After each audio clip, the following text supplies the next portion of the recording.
فأعوذ بالله من الشيطان الرجيم. بسم الله الرحمن الرحيم. وإذ ابتلى إبراهيم ربه بكلمات فأتمهن قال إني جاعلك للناس إماما قال ومن ذريتي قال لا ينال عهد الظالمين. صدق الله مولانا العلي العظيم. سبحانك لا علم لنا إلا ما علمتنا إنك أنت العليم الحكيم. আলহামদুলিল্লাহ, আল্লাহ পাকের মেহেরবানি আর দয়া যে আল্লাহ তাআলা আমাদেরকে কুরআনুল কারীমের তাফসীরের মজলিসে বসার তৌফিক দিয়েছে।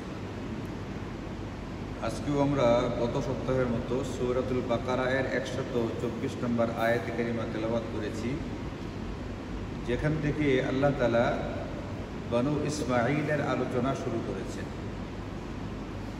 এবং আমরা এখানে গত সপ্তাহে শুনেছি যে আল্লাহ তাআলা হযরত ইব্রাহিম আলাইহিস সালামের কতগুলো পরীক্ষা নিয়েছে।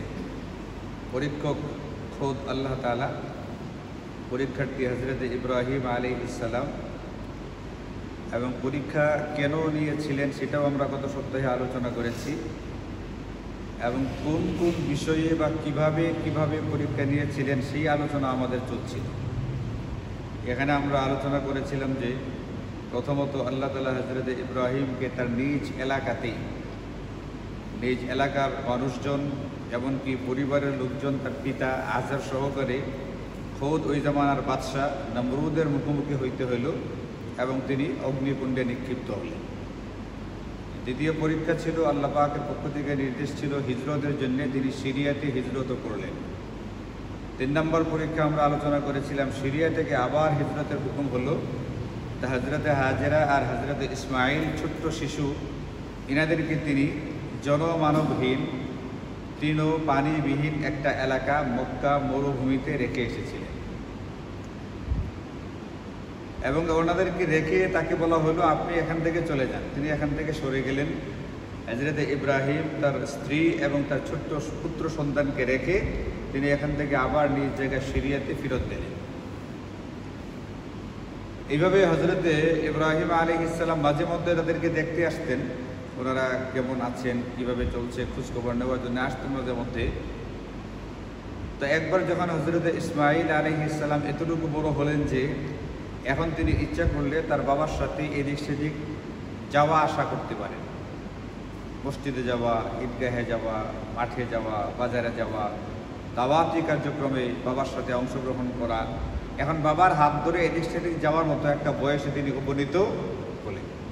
ওই সময় আল্লাহ তাআলা তার বন্ধু হযরতে ইব্রাহিমকে আরেকটি পরীক্ষার সম্মুখীন করলেন, এবং বেশ কঠিন এবং জটিল সেই পরীক্ষা। ওই পরীক্ষাটা সম্পর্কে আপনাদেরও জানা আছে, কুরবানির পরীক্ষা। আল্লাহ তাআলা কুরআনুল কারীমে সেই ঘটনা বলছেন যে হযরতে ইব্রাহিম তার ছেলেকে ডাক দিয়া বললেন, ইয়া বুনাইয়া ইন্নী আরা ফিল মানামি আন্নী আযবাহুক, আমার প্রিয় পুত্র, আমি তো ঘুমের মধ্যে স্বপ্ন দেখলাম তোমাকে জবাই করছি। হযরতে আম্বিয়া আলাইহিস সালাম যারা হয়ে থাকেন, যারা নবীগণ, তাদের স্বপ্ন ওহী হয়ে থাকে, তাদের স্বপ্ন সত্য হয়ে থাকে। আমাদের সব স্বপ্ন সত্য না। আমরা স্বপ্ন দেখি কখনো কখনো দিনের বেলায় যা কল্পনা করি, যা ভাবি, ওটাই স্বপ্নের ভিতরে দেখি। আমাদের বাস্তব জীবনে যা ঘটতেছে ওটা কখনো স্বপ্নের ভিতরে দেখি। কখনো কখনো শয়তান আমাদেরকে বাজে বাজে স্বপ্ন দেখায়। কিন্তু নবীগণের যে স্বপ্ন, এই স্বপ্ন বাস্তব, এবং নবীগণের স্বপ্ন এটা ওহী হয়ে থাকে।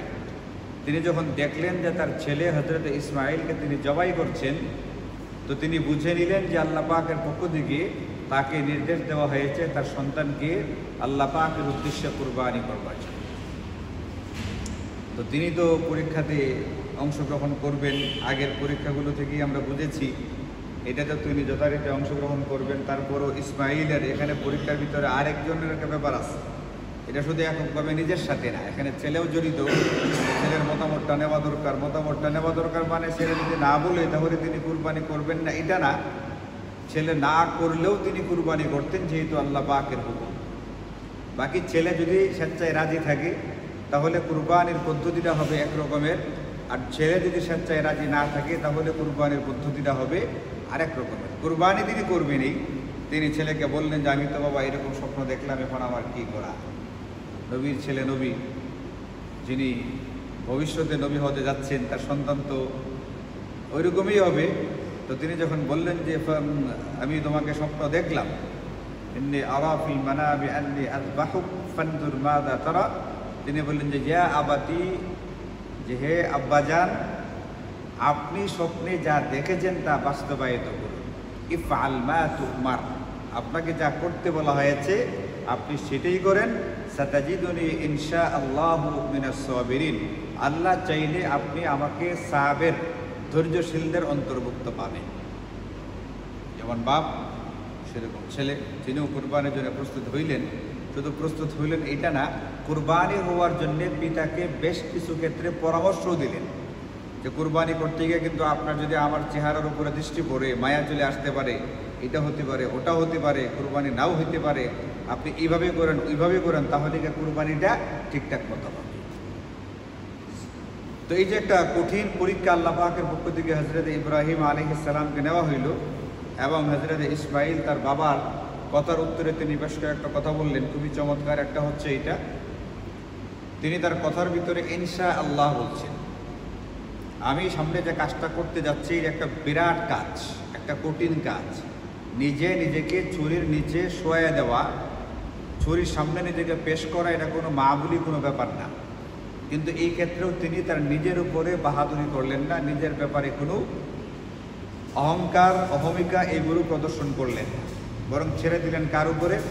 আল্লাহর উপরে। ইনশাআল্লাহ সাতাজিদুনি ইনশাআল্লাহ, আল্লাহ যদি চান, মানে আল্লাহর উপরে ছেড়ে দিয়েছেন, আমি কোনো কিছু করতে পারবো না, আমার দ্বারা যা কিছু হয় সবগুলো কার চাওয়ার কারণে হয়। আল্লাহ পাক আমার দ্বারা যারা করাইতে চান সেটাই করা সম্ভবপর হয় না। আল্লাহ পাক না চাইলে আমি কোনো কিছুই করতে পারবো না।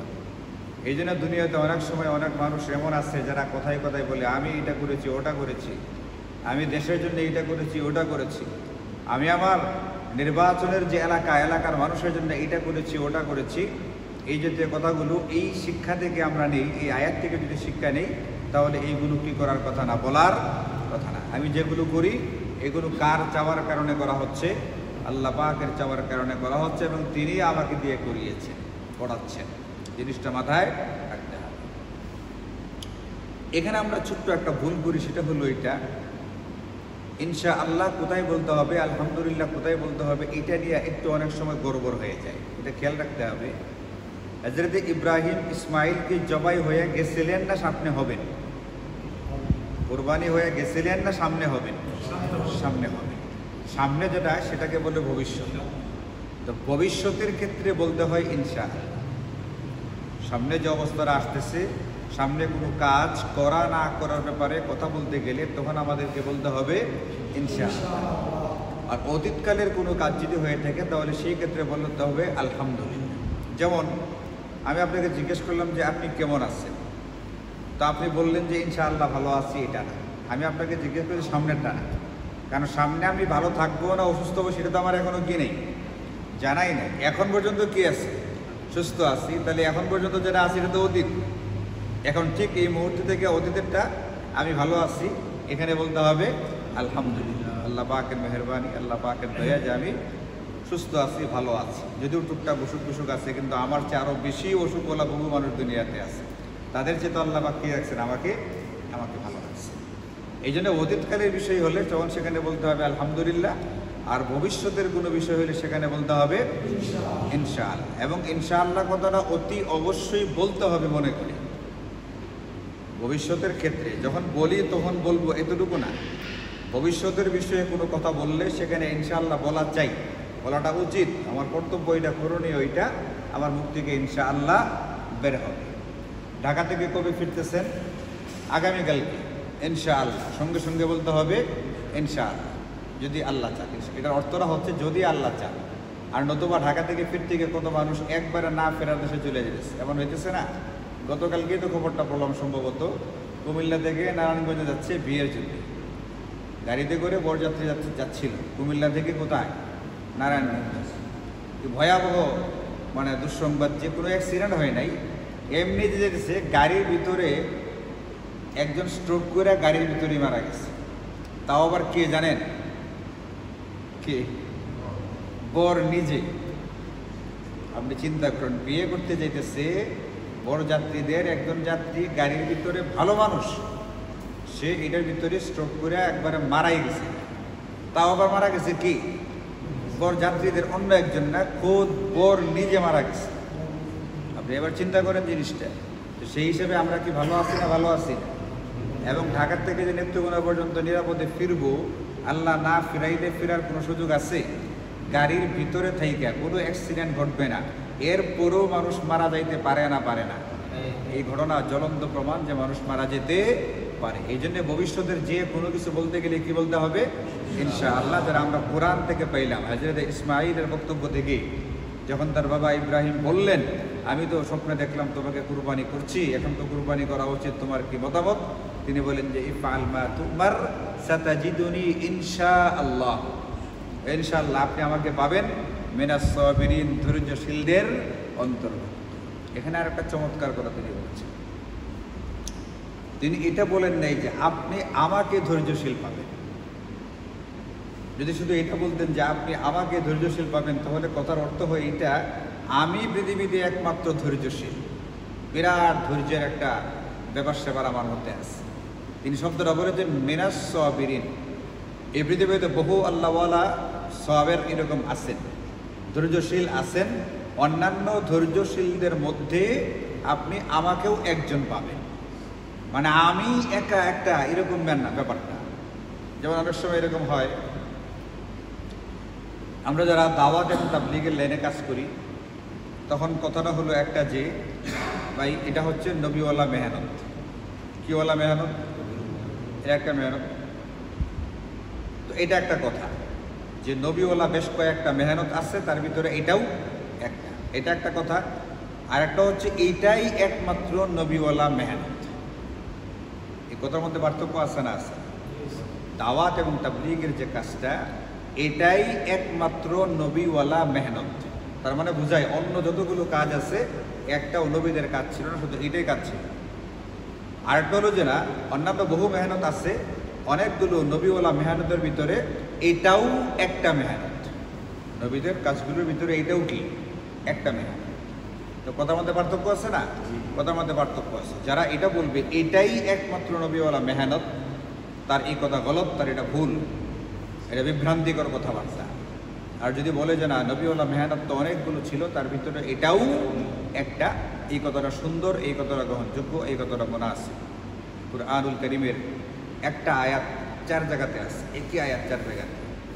তালিম, তাবলীগ, তাজকিয়া। তালিম, তাবলীগ, তাজকিয়া। ইয়াতলু আলাইহিম আয়াতিকা ওয়া ইউআল্লিমুহুমুল কিতাবা ওয়াল হিকমা ওয়া ইউযাক্কিহিম। আমাদের নবীজি সাল্লাল্লাহু আলাইহি ওয়াসাল্লাম সম্পর্কে আল্লাহ পাক বলছেন একটা আয়াত 4 জায়গাতে, হুবহু আয়াত, যে নবী আমি যাকে পাঠিয়েছি তিনি বেশ কয়েকটা লাইনে মেহনত করবেন। এর ভিতরে অন্যতম প্রধান 3টা লাইন হচ্ছে, একটা হচ্ছে তালিম, একটা হচ্ছে তাবলীগ, একটা হচ্ছে তাজকিয়া। তালিম যেখানে শেখানো হবে, বর্তমানে আমাদের দেশের মাদ্রাসাগুলোর ভিতরে হইতেছে তালিম। মাদ্রাসাতুস সুফফা একটা মাদ্রাসা ছিল মসজিদে নববীতে। এখানে যারা ছাত্র ছিলেন এদেরকে বলা হয় এদেরকে আসহাবুস সুফফা। এই ছাত্রদের একজন হচ্ছেন হযরতে আবু হুরায়রা রাদিয়াল্লাহু আনহু। 24 ঘন্টা নবীজির সঙ্গে লেগে থাকতেন, ওই মাদ্রাসায় পড়ে থাকতেন, ওখানেই খানাপিনা করতেন। খানাপিনা কী করতেন? অনেক সময় সাদাকা ফিতরার জিনিসগুলো আসতো, এগুলো খেতেন। অনেক সময় হাদিয়া আসতো, এগুলো খেতেন। এই যে আমাদের মাদ্রাসাগুলোর ভিতরে একটা লিল্লাহ বোর্ডিংয়ের সিস্টেম আছে। মুসলমানদের ভিতরে যারা ধনী, যারা সম্পদশালী, যাদেরকে আল্লাহ পাক যাকাত ফিতরা দেওয়ার মতো তৌফিক দিয়ে দিচ্ছেন, তারা যাকাত ফিতরা দিতে গেলে, ফরজটা আদায় করতে গেলে একটা জায়গা লাগবে না? লাগবে না? যদি দুনিয়ার সবাই ধনী হইতো তাহলে জাকাত দাতা তার জাকাতটা দিতেই পারতো না। জাকাত দিতে না পারলে তার ফরজ তার বাকি থেকে যেত। এই জন্য জাকাত যে দিতে পারতেছি এটাও কিন্তু আল্লাহ পাকের একটা কি বিশাল নেয়ামত। তো জাকাত ফিতরার টাকা নেওয়া হয়, লিল্লাহ বোর্ডিংকে দরিদ্র ছাত্রছাত্রীদেরকে খানাপিনা করানো হয়। এই সিস্টেম নতুন কোনো সিস্টেম না, এটা ওই সময়েও ছিল। নবীদের জামানায় যারা আসহাবুস সুফফাতে ছিলেন যারা ওই সুফা মাদ্রাসাতে যারা থাকতেন, ইনাদের কাছে বিভিন্ন সময় হাদিয়া আসতো, এরকম জাকাত, ফিতরার খেজুর ইত্যাদি এগুলো আসতো। তো ওইখানে তালিম হইতো, নবীজি তালিম করতেন। ওই সিস্টেমটা এখন কোথায় হইতেছে? মাদ্রাসাগুলোর ভিতরে হইতেছে। এটাকে বলে তালিম, শিখা শেখানো। আরেকটা হচ্ছে তাবলীগ, লোকদের ভিতরে কথা ছড়িয়ে দেওয়া, সহি কথা পৌঁছে দেওয়া। তাবলীগ মানে পৌঁছে দেওয়া। এই যে আমি আপনাদেরকে তাফসীরের কিতাবগুলো পৌঁছাইতেছি, এটা কি হইতেছে? এখানে তাবলীগ হইতেছে। শুক্রবারে জুমার নামাজের আগে যে বয়ানটা করা হইতেছে, এটা কি হচ্ছে? এখানে তাবলীগ হচ্ছে। ওয়াজ মাহফিলগুলোর ভিতরে উলামায়ে কেরাম কথা বলতেছেন, তাবলীগ হইতেছে। এরপরে তাবলীগকে আমাদের সাথীরা মসজিদে গিয়ে গিয়ে যে 3 দিন তিন চিল্লা করে করে লোকদেরকে দাওয়াত দিচ্ছে, এটাও কি তাবলীগ। এই যে আমাদের এখান থেকে 3 দিন মাত্র দিয়ে আসলো না, আজকে সাথীরা ফিরল, তাবলীগের কাজ করে আসছে, এটাকে বলে তাবলীগ। আরেকটা হচ্ছে তাজকিয়া, আত্মার সংশোধন লাগবে। আত্মা, এই যে নফসের যদি সংশোধন না হয়, কলব যদি পরিচ্ছন্ন না হয়, তাহলে তালিম করার পরেও সে জাহান্নামী, তাবলীগ করার পরেও জাহান্নামী, জিহাদ করার পরেও জাহান্নামী। এই হাদিস তো আপনাদের জানা আছে, শুনছেন আপনারা হাদিসটা। আমি একটু বলবো, বাকিটা আপনাদের বলতে হবে। আল্লাহ পাক কিয়ামতের দিন 3 জন মুসলমানকে দিয়ে জাহান্নাম উদ্বোধন করবেন। এর ভিতরে এক ব্যক্তি হচ্ছে সেই ব্যক্তি যে নাকি অনেক বড় মুজাহিদ ছিল, জিহাদ করতে করতে করতে করতে একবারে নিজের জীবনটাকে বিলিয়ে দিয়ে দিয়েছে, শহীদ হয়ে গেছে আল্লাহ পাকের রাস্তায়। আল্লাহ পাক তাকে ডাইকে উঠাইবেন, আনবেন, জিজ্ঞেস করবেন তুমি দুনিয়াতে আমার জন্য কি করলা? ওই ব্যক্তি বলবে কি করি নাই, জীবনটা পর্যন্ত কি করে দিছি? জিহাদের ময়দানে বিলিয়ে দিছি। আল্লাহ বলেন তুমি মিথ্যা বলছো, তুমি জিহাদ করেছিলে আমার সন্তুষ্টির জন্য না, তুমি জিহাদ করেছিলে এই জন্যে যে দুনিয়াতে মানুষ তোমাকে বীর বাহাদুর বলবে, বিরাট সাহসী বলবে। দুনিয়াতে মানুষ তোমাকে বলছে তুমি একজন বীর, তুমি একজন বাহাদুর, তুমি একজন সাহসী। তুমি যেটা চাচ্ছিলে, যে জিনিসের উদ্দেশ্যে তুমি জিহাদ করেছিলে, সেটা তুমি দুনিয়াতে পাওয়া গেছো। এরপরে সহিবা আলা ওয়াজহিহি সুম্মা উলকিয়া ফিন্নার, মাথাটাকে নিচ দিকে দিয়ে পাগুলো উপর দিকে তুইলা তাকে জাহান্নামে নিক্ষেপ করা হবে। আচ্ছা বলেন, এই লোকটা তো তাবলীগ করছে, জিহাদ করছে, করে নাই, এরপরও জাহান্নামে কেন গেছে? কিসের অভাব ছিল? অভাবটা কিসের ছিল? তাজকিয়া। তাজকিয়া অভাবটা কিসের ছিল? তাজকিয়া অভাবটা ছিল এইটা, ইখলাস থাকতে হবে, তার ভিতরে ইখলাস ছিল না, এটাকে বলে তাজকিয়া। তাই না নবীজি মৌলিকভাবে মেহনত করছেন কয় লাইনে? 3 লাইনে, তালিম, তাবলীগ, তাজকিয়া। তাজকিয়া মানে হচ্ছে আমি যে আমলগুলো করি, আমলগুলোর জন্য আমার হৃদয়টা সাফ থাকতে হবে, পরিষ্কার পরিচ্ছন্ন থাকতে হবে। যে বলছেন না মিনাস সাবিরিন, এইটাই আমার কাজ, এটা একটা আডালো, এটাও একটা কাজ। কথার ভিতরে পার্থক্য আছে। যদি হয় যে আমি করেছি, আমার দ্বারাই হয়েছে, ইনশাআল্লাহ বলে নাই, এর ভিতরে অহংকার রয়ে গেছে। অহংকার মানেই হলো আত্মার রোগ, তার ভিতরে আত্মার রোগ আছে। অন্যের উন্নতি দেখলে তার খারাপ লাগে, এর মানে তার তাজকিয়া হয়নি। এই জন্য নবীজি তাজকিয়া করছেন, ওই যাক্কিহিম, হৃদয়গুলোকে সাফ করছেন, পরিষ্কার করছেন। এই জন্য কোনো কোনো কিতাবে এমনও পাওয়া যায়, যখন হযরত আলী আর হযরত মুআবিয়া রাদিয়াল্লাহু আনহুমা এই দুইজনের মধ্যে যুদ্ধ হইল, তো হযরত আবু হুরায়রা ছিলেন হযরত আলীর পক্ষে। তো দিনের বেলায় যুদ্ধ করছেন হযরত আলীর পক্ষে হইয়া হযরত মুআবিয়ার দলের বিরুদ্ধে। আর রাত্রিবেলায় যখন দস্তরখানা বিছানো হয়েছে, খানা খাইতে গেছেন, তো খানা খাইতে গেছেন হযরত মুআবিয়ার দস্তরখানে। তো লোকেরা জিজ্ঞেস করে আপনি যুদ্ধ করেন মুআবিয়ার বিরুদ্ধে, আর খানা খাইতে আসেন মুআবিয়ার দস্তরখানে, এটা কি? বলে যুদ্ধ করি হযরত আলীর পক্ষ হইয়া, কারণ আমি এটাকে হক মনে করতেছি। আর মুআবিয়ার দস্তরখানে খাইতে আসি এই জন্য যে এখানকার খানাটা আমার কাছে ভালো মনে হয়েছে। কেউ তার উপরে কোনো আক্রমণ করে নেই, হামলা করে নেই, আঘাত করে নেই। কেন? বলে তাদের ভিতরে কাজগুলো ছিল একেবারেই লৌকিকতা মুক্ত, তাদের ভিতরে কোনো রকমের মানে শরীয়ত বলছে একটা, আর আমার মনে চাইতেছে আর একটা, এই জন্য আর একটা করতেছে, এমনটা এদের ভিতরে ছিলই না। তারা এতটাই সাফ হৃদয়ের অধিকারী ছিলেন।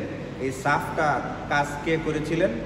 নবীজি। তাজকিয়া, যারা আমাদের দেশে বর্তমানে হক্কানি পীর মাশায়েখরা করে থাকে। পীর মাশায়েখদের কাছে যেতে হয়, তাদের কাছে বলতে হয় যে আমার এই সমস্যাগুলো আমি ভিতর থেকে অনুভব করি, আমার এগুলোর চিকিৎসা হওয়া দরকার। তো পীর মাশায়েখরা গোপনে ওজিফা দিয়ে থাকেন, আমল দিয়ে থাকেন, কি কাজগুলো করলে, কিভাবে করলে আমার দিলের এই রোগগুলোর কি হবে, চিকিৎসা হবে, এই রোগগুলো দূরীভূত হবে। এটাকে বলে আত্মিক চিকিৎসা।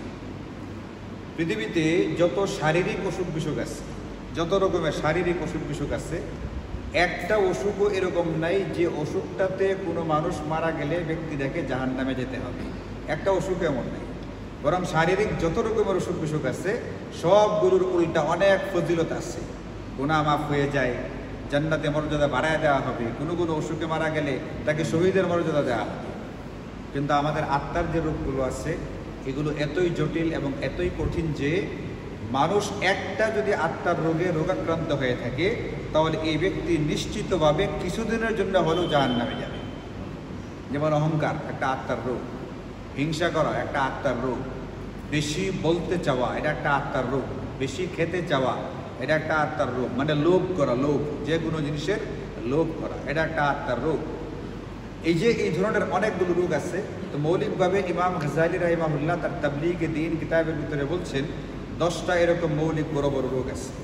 এই রোগগুলো থেকে আমাদের কলবটাকে সাফ করতে হবে। সাফ না করলে এই সমস্যা রয়ে যাবে, সাফ না করলে অসুবিধা হবে। এটা বড় বড় আমল করবে, তারপরও সে ব্যক্তিকে উল্টামুখী করে কই নিক্ষেপ করা হবে, জাহান্নামে নিক্ষেপ করা হবে। কিসের অভাব? তাসকিয়া। এই কাজটাকে বলে তাসকিয়া বা তাসাব্বুফ। এটাকে কি বলে? তাসকিয়া বা। তাহলে ইয়াতলু আলাইহিম আয়াতিহি ওয়া ইউযাক্কিহিম ওয়া ইউআল্লিমুহুমুল কিতাবা ওয়াল হিকমা। নবীজি মনে রাখবেন, তালিম, তাবলীগ, তাসকিয়া। তালিম, তাবলীগ, তাসকিয়া, মৌলিকভাবে এই তিনটা লাইনে মেহনত করছেন। তিনটাই নবীওয়ালা মেহনত। সুতরাং কেউ যদি বলে যারা মাদ্রাসায় পড়ায় এইটাই শুধু নবীওয়ালা মেহনত তাহলে ভুল। বলতে হবে এটাও একটা নবীওয়ালা মেহনত, এটাও একটা, মানে অন্যান্য আরও আছে, এর ভিতরে মাদ্রাসায় পড়ানো এটাও একটা মেহনত। খানকায় যে পীর মাশায়েখরা কাজ করে যাচ্ছেন, যদি বলে এইটাই নবীওয়ালা মেহনত তাহলে ভুল, আর যদি বলে এটাও একটা মেহনত তাহলে কি আছে, কথাটা ঠিক আছে। এই জন্য আমাদের হৃদয়ে যেহেতু অনেক রকমের অসুখ বিসুখ আছে, আমাদের আত্মার তাসকিয়াও করতে হবে। তালিম, মৌলিক যে শিক্ষাটা, যতটুকু হলে হালাল হারাম, জায়েজ না জায়েজ, আমার উপরে কোন কোন বিষয়গুলো ওয়াজিব ফরজ এটা জানা যায়, কোনগুলো হারাম এটা জানা যায়। এই জাতীয় ইলম হাসিল করা তো ফরজে আইন, সবাইকে জানতে হবে। এটা অতিরিক্তটা ফরজে কিফায়া, এর জন্য উলামায়ে কেরাম শিখবেন। এরপরে তাবলীগ এবং দাওয়াতের কাজের একটা অংশ আমার উপরে জরুরি জিম্মাদারি, অন্তত একটা পরিমাণ আমার 24 ঘন্টার সময়ের একটু অংশ হলেও দাওয়াত এবং তাবলীগের পিছনে ব্যয় করতে হবে।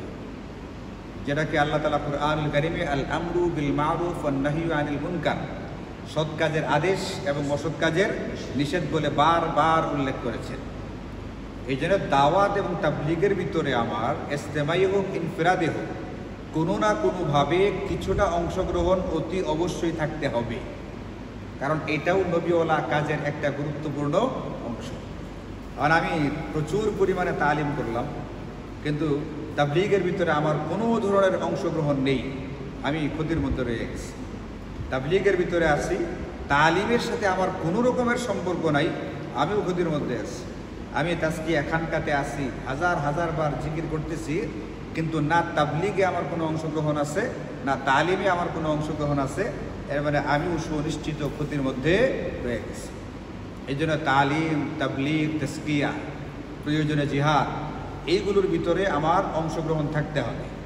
কোনো কোনো কাজ আল্লাহ তাআলা আমাকে দেয়া বেশি করাবেন, এটা আল্লাহ পাকের একটা হিকমত যে কোনো কোনো কাজ আল্লাহ তাআলা কাউকে দিয়ে একটু বেশি করান, কিন্তু বাকি দুইটার ক্ষেত্রে আমার সমর্থন থাকতে হবে এবং যতটুকু করা যায় এইগুলোর ভিতরে কী করতে হবে, অংশগ্রহণ করতে হবে। কারণ আমি যেটা পারি, আমি যেটা বুঝি, যেটা আমার ভালো লাগে সেটা আমি করলাম, আর বাকি দুইটার মধ্যে আমার কোনো অংশগ্রহণ নেই, কোনো সহযোগিতা নেই, কোনো সমর্থন নেই, এটা কিন্তু কী হবে না, এটা উচিত হবে না।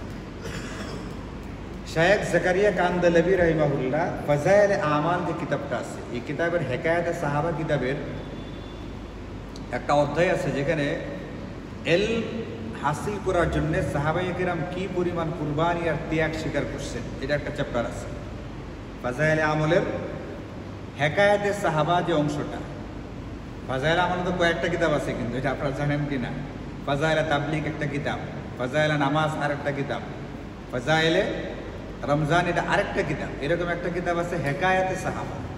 এই হেকায়াতে সাহাবার একটা অংশ হলো ইলম হাসিল করার প্রতি সাহাবায়ে কেরামের আগ্রহ, জজবা, শৌক ইত্যাদি। এই কিতাবটার অংশটা, এই চ্যাপ্টারটার শুরুতে শেখ জাকারিয়া কান্দরবি লেখছেন, সাহাবায়ে কেরামের ভিতরে আল্লাহ তাআলা এই পরিমাণ যোগ্যতা দিছিলেন যে তারা তালিম, তাবলীগ, তাজকিয়া সমান তালে করতে পারতেন। কিন্তু পরবর্তীতে তাবেঈনদের যুগ থেকে এটা সবার পক্ষে আর সমান তালে করা কি হয়ে ওঠে নাই, সম্ভব হয়ে ওঠে নাই। একজন ব্যক্তি সমান তালে তালিমেও অংশগ্রহণ করবে, সমান তালে তাবলীগেও অংশগ্রহণ করবে, সমান তালে তাজকিয়াতে অংশগ্রহণ করবে, এটা আর কি হয়ে ওঠে নাই, সম্ভবপর হয়ে ওঠে নাই। ওখান থেকে কাজ ভাগাভাগি হইতে শুরু করবে। আল্লাহ পাক ওই জামানার, প্রত্যেক জামানার একটা অংশকে দিয়া তালিমের কাজ বেশি পরিমাণে নিলেন, একটা অংশকে দিয়া তাবলীগের কাজ বেশি পরিমাণে নিলেন, একটা অংশকে দিয়া তাজকিয়ার কাজ বেশি পরিমাণে নিলেন, একটা অংশকে দিয়া জিহাদের কাজ বেশি পরিমাণে নিলেন। যেমন বর্তমানে মাদ্রাসাওয়ালাদের দ্বারা কোন কাজটা বেশি হইতেছে? তালিমের কাজ বেশি হইতেছে। আমাদের তাবলীগ জামাতের সাথীদের দ্বারা কোন কাজটা বেশি হইতেছে? তাবলীগের কাজটা বেশি হইতেছে। খানকাতে পীর মাশায়েখ যারা আছেন ওনাদের দ্বারা কোনটা বেশি হইতেছে? তাজকিয়ার কাজটা বেশি হইতেছে।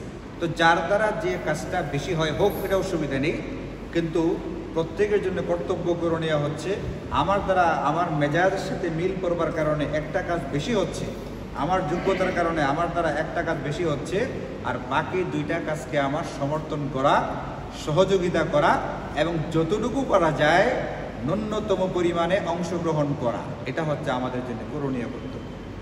কোনোভাবেই যেন এমনটা না হয় আমি যেটা করি শুধুমাত্র এটাকেই সহি বললাম আর বাকিগুলোকে একবারে উড়াই দিলাম, তাহলে কিন্তু এই তরিকাটা কী হবে না, সহি। এটাই হযরত ইসমাঈলের কথা থেকে, মিনাস সাবিরিন থেকে আমরা পাই যে আমাকেও ধৈর্যশীলদের মধ্যে পাবেন, আমি একমাত্র ধৈর্যশীল, ব্যাপারটা কিনা এরকম। এর মানে তিনি বলতে চাইলেন এটা সাবিরিন, পৃথিবীতে অনেক কি আছে, ধৈর্যশীল মানুষ আছে, আমি তাদের মধ্যে মাত্র একজন। কাজে আমি যেটা করতেছি আমার এই কাজটাও নবীওয়ালা কাজ, কিন্তু আমারটাই একমাত্র নবীওয়ালা কাজ, এটা কি করা যাবে না, বলা যাবে না। এই পরীক্ষায় যেখানে হযরত ইব্রাহিম, হযরত ইসমাঈল অংশগ্রহণ করতে চাইলেন, তারা অংশগ্রহণ করলেন এবং পরীক্ষায় 100% নাম্বার পেয়ে হযরত ইব্রাহিম উত্তীর্ণ হইলেন। আল্লাহ পাক হযরত ইসমাঈলের জবাই হোক এটা জানোই নাই, তিনি শুধু পরীক্ষাই করতে চেয়েছেন। এই জন্য তিনি যখন ছুরি চালাইছেন, ছুরি চলছে, কিন্তু হযরত ইসমাঈল জবাই হন নাই। আল্লাহ পাক জান্নাত থেকে একটা দুম্বা পাঠাইছেন, ওই দুম্বা কি হয়েছে, কুরবানি হয়েছে। আর এই কুরবানির স্মৃতিটা কি, হযরত ইব্রাহিম যে এত বড় একটা পরীক্ষা দিলেন এবং এই পরীক্ষায় তিনি যে উত্তীর্ণ হইলেন, এই স্মৃতিটাকে কিয়ামত পর্যন্ত ধরে রাখবার জন্য আল্লাহ তাআলা কুরবানির বিধানটাকে একবারে চূড়ান্ত করে ফেলেছেন। কারণ কিয়ামত পর্যন্ত কি করতে হবে, যারা ধনী তাদেরকে কুরবানি করতে হবে। তো আজকে তো আলোচনা এখানে এই মিনাস সাবিরিন আর ইনশাআল্লাহ বলতে গিয়ে সময় কি হয়ে গেল গা, আধা ঘন্টা পার হয়ে গেল গিয়া, আজকেও আয়াতটা শেষ করা গেল না। তো এটা তো শেষ করা তো যাবে না, মানে আমরা পড়ছি কি ইনশাআল্লাহ, আমি যা চাই সেটা তো হবে না। আমি চেয়েছিলাম আয়াত শেষ করতে, কিন্তু আল্লাহ বলছেন যে ওমা তাশাউনা ইল্লা আইয়াশা আল্লাহ, তোমরা যা চাও সেটা হবে না, ইল্লা আইয়াশা আল্লাহ, আল্লাহ যা চান সেটা হয়। তা আল্লাহ চেয়েছেন আজকেও এই আয়াত কী হবে না, শেষ হবে না, এই জন্য আজকেও কী হয়নি, শেষ। তবে এখান থেকে আমরা কিন্তু কয়েকটা শিক্ষণীয় বিষয় পেয়ে গেছি। এক নম্বর হচ্ছে আল্লাহ তাআলা হযরত ইব্রাহিমকে যেমন পরীক্ষা নিয়েছেন, এর পরীক্ষা আমাদেরকেও নিতে পারে। কাজে আমাদেরকে পরীক্ষার জন্য প্রস্তুত থাকতে হবে এবং আল্লাহর উপরে ভরসা করে সেই পরীক্ষাতে উত্তীর্ণ হওয়ার চেষ্টা করতে হবে। দুই নম্বর একটা শিক্ষণীয় বিষয় আমরা পাইলাম এটা, কোনো একটা ব্যাপার যদি অন্যের সাথে সম্পর্কিত থাকে, আমি একটা কাজ করতে যাচ্ছি, একটা কথা বলতে যাচ্ছি, কিন্তু এই কথাটা বা কাজটা অন্যের সাথে সম্পর্কিত, তাহলে তার এখানে মতামত নেওয়া উচিত, তার মতামত চাওয়া উচিত। যেমনটা হযরত ইব্রাহিম তার ছেলের কাছ থেকে কিনেছেন, মতামত চাইছেন, ফানজুর মাযা তারা, আমাকে তো আদেশ করা হয়েছে তোমাকে কুরবানি করতে, এখন তোমার কি মতামত। কুরবানি তো ইব্রাহিম নিজে নিজেকে করবেন না, করবেন আরেকজনকে। তার মানে কুরবানি ব্যাপারটা সম্পর্কিত ছিল কার সাথে, আরেকজনের সাথে। এই জন্যে তার পরামর্শ নিয়েছেন, মতামত নিয়েছেন। সম্পর্কে তিনি হচ্ছেন ছেলে। কিন্তু আফসোসের কথা হচ্ছে আমাদের সমাজে বহু বাবা এরকম আছে, ঘরে স্ত্রী সন্তানকে পাত্তাই দেয় না, তাদের মতামতের কোনো গুরুত্বই দেয় না। ওই স্বামী যা বলছেন এর ফুল অ্যান্ড ফাইনাল, আমারটাই চূড়ান্ত, এর বাইরে কোনো কথা বলা যাবে না। আর স্ত্রীর মতামত নিতে হবে, সন্তানের মতামত নিতে। ছোট্ট বাচ্চা একে আপনি বাজারে নিয়ে গেছেন জুতা কিনতে, আপনি তার মতামতটাকে গুরুত্ব দিতে হবে, তার যেটা ভালো লাগে ওটাই থেকে কিনে দিতে হবে। কারণ পড়বেন তো আপনি না, পড়বে তো কে, যে জুতো বা স্যান্ডেল পরবে তো সেই, যদি মনে করেন যে বেশি ব্যাকআপ কমানো হইতেছে, তার সাথে পরামর্শ করতে পারেন, তাকে বুঝাইতে পারেন, তাকে চকলেট খাওয়াইয়া তাকে বলতে পারেন যে তুমি ছেলে মানুষ একবারে টকটকে লালটা কি হচ্ছে না, এটা সুন্দর দেখায় না, তোমার কালারটা ভিন্ন হওয়া দরকার। বুঝে শুনে আপনি কাজ করতে পারেন, না বুঝলে লালটাই কিনে দেন। বাচ্চা মানুষের বেলায় কোনো হুকুম নেই, চিন্তা না জিনিসটা। এই জন্য আমরা এখান থেকে যারা পাইলাম যে অন্যের সাথে সম্পর্কিত কোনো বিষয় হলে এই ব্যাপারে অন্যদের, সেটা ছোট হলেও নিজের সন্তান হলেও তার কি নিতে হবে, মতামত নিতে হবে, তার কাছ থেকে পরামর্শ গ্রহণ করতে হবে। এবং 3 নম্বর শিক্ষণীয় বিষয় আমরা পেলাম এটা, ভবিষ্যৎকালীন যে কোনো কাজের ক্ষেত্রে কি বলতে হয়, ইনশাআল্লাহ বলতে হয়। এটা আমরা অবশ্যই খেয়াল করে বলবো, যেমনটা হযরত ইসমাইল বলেছে। এবং 4 নম্বর শিক্ষণীয় বিষয় পেলাম যে জিনিসটা ব্যাপক, এটাকে কখনোই সংকীর্ণ করা যাবে না। নবীওয়ালা মেহনত অনেকগুলো আছে, সবগুলো নবীওয়ালা মেহনত, এটাকে একটা জিনিসের ভিতরে সীমাবদ্ধ করা যাবে। নিজের ভিতরে কোনো কৃতিত্ব, আমি এটা করেছি, আমার দ্বারাই এটা হয়েছে, এই ধরনের কোনো কিছু করা যাবে না। বরং এটা যেটা ব্যাপক সেটাকে কি রাখতে হবে, ব্যাপকই রাখার চেষ্টা করতে হবে। আল্লাহ তাআলা আমাদেরকে বিষয়গুলো বোঝার এবং এইগুলোর উপরে আমল করার তৌফিক দান করুন। ওয়া আখিরু দাওয়ানা আলহামদুলিল্লাহি রাব্বিল